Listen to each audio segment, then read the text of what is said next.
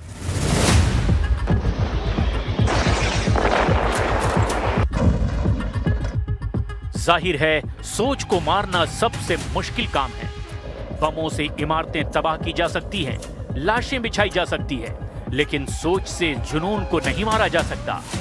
मोहम्मद बकर कालीबाफ और ईरान का शिया समाज खुद को करबला के मैदान में खड़ा इमाम हुसैन मानता है और उनके सामने खड़े अमेरिका और इजराइल को आज के दौर का यजीद। कालीबाफ का सीधा फलसफा है, हम कट सकते हैं, हम मिट सकते हैं, लेकिन हम जुल्म के आगे झुकेंगे नहीं।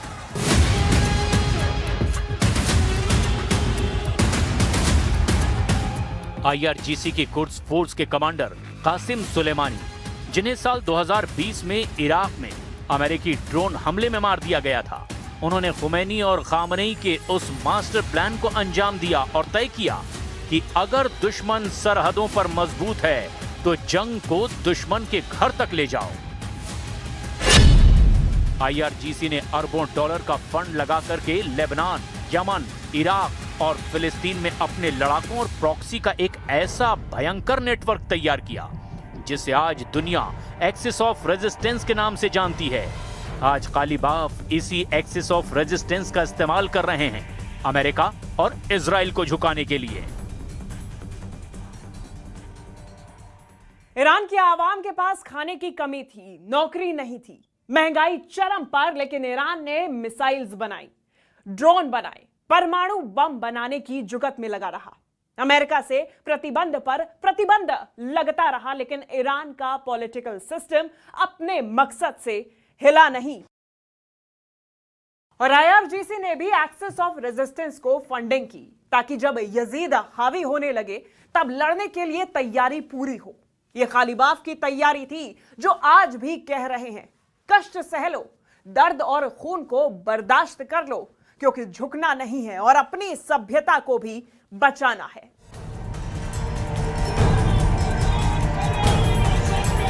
जब अमेरिका के साथ सीज फायर की मियाद को आगे बढ़ाने की बातें चल रही थी, जब पाकिस्तान में दोबारा मीटिंग करने की बातें चल रही थी, तब मोहम्मद बाकर कालिबाफ ने स्टैंड ले लिया कि बात तब तक नहीं होगी जब तक अमेरिका अपनी शर्तों को नहीं मान लेगा और हॉर्मुज स्ट्रेट के सामने से अपनी नेवी की नाकेबंदी को खत्म नहीं करेगा।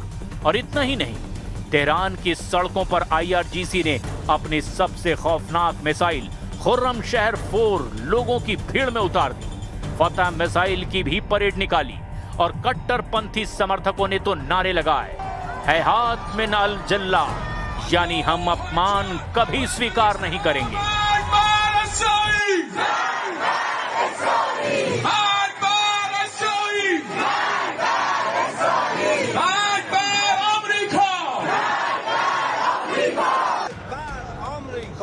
ये तेहरान का ऐलान है, पीछे ना हटने का ऐलान है। इमाम हुसैन की यजीद से जंग वाली ये सोच बहुत बड़ी तादाद में ईरानी आवाम को आखिरी हद तक मरने मारने के लिए खड़ा कर देती है। संसद के स्पीकर के तौर पर कालिबाफ ने नेटो और यूरोपियन यूनियन की सेनाओं को आतंकी संगठन घोषित कर दिया, ठीक उसी तरह जिस तरह उन्होंने IRGC को आतंकी संगठन करार दे दिया है। साथ ही कालिबाफ की अगुवाई में ईरानी सांसदों ने IRGC की वर्दी पहनकर संसद में अमेरिका मुर्दाबाद और इजराइल मुर्दाबाद के नारे तक लगाए थे।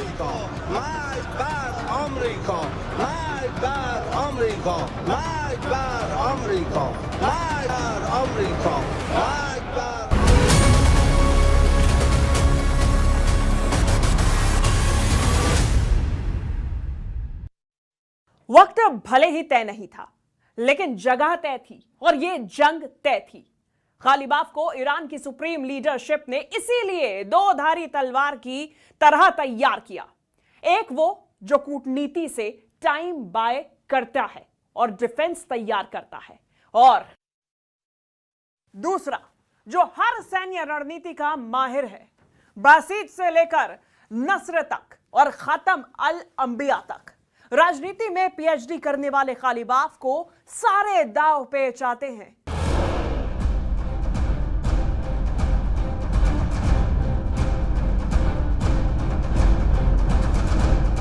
इस्लामिक रेवोल्यूशनरी आने के साथ ही Islamic Revolutionary Guard Corps Iran की नस नस में समाने लगा और इस मुहिम में भी मोहम्मद बाकर कालिबाफ को लीड पोजीशन दी गई। साल 1994 में कालिबाफ को IRGC के खातम अल अंबिया कंस्ट्रक्शन हेडक्वार्टर का मैनेजिंग डायरेक्टर बनाया गया। ये वो पल था जब कालिबाफ ने IRGC को मिलिट्री बेस से निकालकर ईरान के सबसे बड़े इकोनॉमिक माफिया में बदल दिया। उसने देश के तमाम बड़े टेंडर, रेलवे लाइनें और डैम के प्रोजेक्ट IRGC के हवाले कर दिए।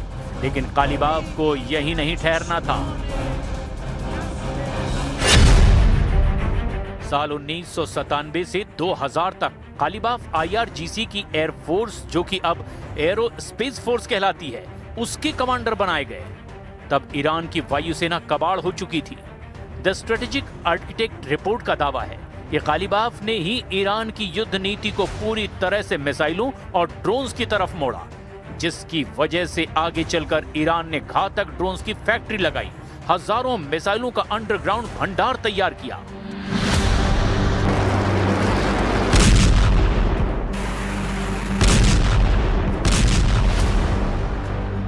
कालिबाफ ने अपने सबसे वफादार और करीबी दोस्त अमीर अली हाजीजादेह को एरोस्पेस फोर्स का प्रमुख बनवाया था। हाजीजादेह की मौत के बाद भी इस खूंखार विंग का रिमोट कंट्रोल कालिबाफ की ही जेब में था, जिसने जंग में अमेरिका और इजराइल को कड़ी टक्कर दी। अमेरिका ने कोशिश की, लेकिन ग्रेनाइट के पहाड़ों के नीचे बने मिसाइल और ड्रोन सिटी अभी भी कायम हैं, जो ईरान के लिए फिलहाल न्यूक्लियर शील्ड का काम कर रहे हैं।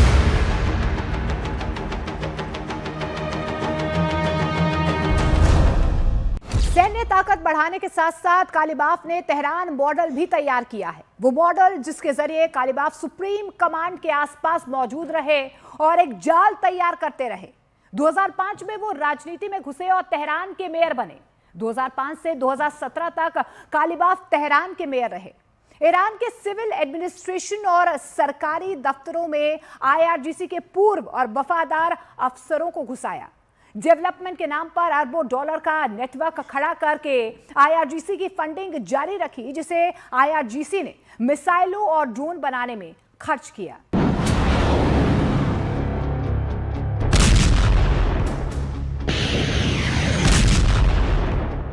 एक इन्वेस्टिगेटिव रिपोर्ट में दावा किया गया कि कालीबाफ ने तेहरान म्युनिसिपैलिटी के 13 ट्रिलियन तोमान यानी कि करीब 3 अरब डॉलर का गबन करके उसे IRGC से जुड़ी कंस्ट्रक्शन कंपनियों में लगा दिया। मकसद एक ही था, ईरान की कट्टरपंथी हुकूमत कभी गिरनी नहीं चाहिए। कालीबाफ ने एक ऐसा नेटवर्क बनाया जिससे सड़कों, पुलों, म्युनिसिपैलिटी और संसद के हर एक कमरे में IRGC पहुंच गई।